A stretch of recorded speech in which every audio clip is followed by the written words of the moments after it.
My name's Nick Lorenz, and I want to tell you a little bit about the story of Nectar Creek, how we got going, tell you a little bit about mead and the product we make, and then also talk to you about the rain event that we have coming up. My brother and I started Nectar Creek together in the fall of 2012, and this has really been a business that we were dreaming about for most of our lives. Starting in high school, we were really interested in doing some kind of value-added agriculture business. And that started with both of us working at organic farms just right here in the Willamette Valley in Corvallis.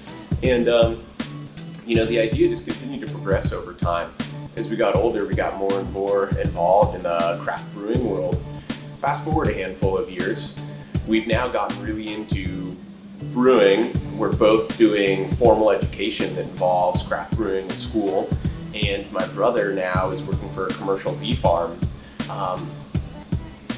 Queen Bee Honey Company here in Corvallis. So my brother ended up working for them for the better part of a decade, and kept asking ourselves, how do we start this business that marries our interest of agriculture and fermentation? And with my brother's access and connection to all the bees, making mead was kind of a no-brainer, and it was a perfect marriage of our interests in agriculture and fermentation science. Really simply, mead is just any alcohol made by fermenting honey. To walk you through the mead making process a little bit, it all starts with just good quality raw honey. You mix honey and water, put the honey all the way into solution, add yeast, let that ferment. After that's fermented all the way out, we filter it, add the special ingredients that we just talked about, and then from there, it gets carbonated, then it gets pigged, canned, or bottled. The whole process is about anywhere from, just under 20 days from brew day to the bottle for us for all of our products. Something that's really important for us is we have, kind of strict beliefs in our sourcing for our honey.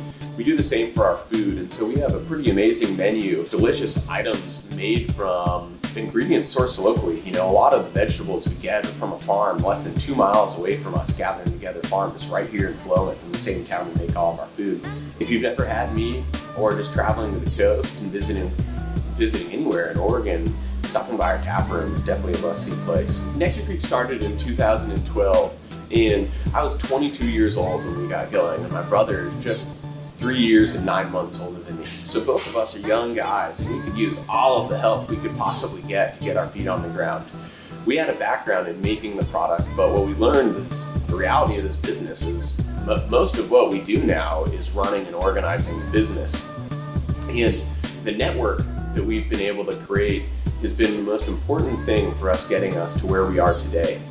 We've had so many great advisors, so much great input from organizations, groups, and individuals all throughout the state. And we've done everything we can to stay connected to those, because the reality is we're 6 years into our business and we're still just getting our feet on the ground and still learning as much as we possibly can. Organizations like RAIN have been really critical for us for growing our network, getting advice, and getting us here today. We're really excited to host the Oregon RAIN Winter Pitch Fest at the end and the finale of the Scale Your Startup event that's been happening over the last handful of months on February 21st. It's going to be a really great event. We're going to have venture firms coming in, and then a bunch of entrepreneurs having an opportunity to show what they've learned and practice their pitches in front of people that they may develop and have connections with that'll help fuel their business going forward.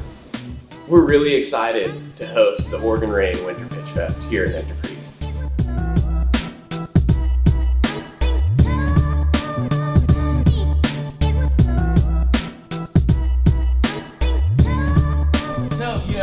An important thing is to know about the birds in the mead, and the bees in the mead, really. So essentially when a bee loves a flower, it puts this proboscis in the stamen, and out of that they make this magical golden liquid called honey. And essentially all we do here is take that magical golden liquid and turn it into a light and refreshing drink. What's not romantic about that?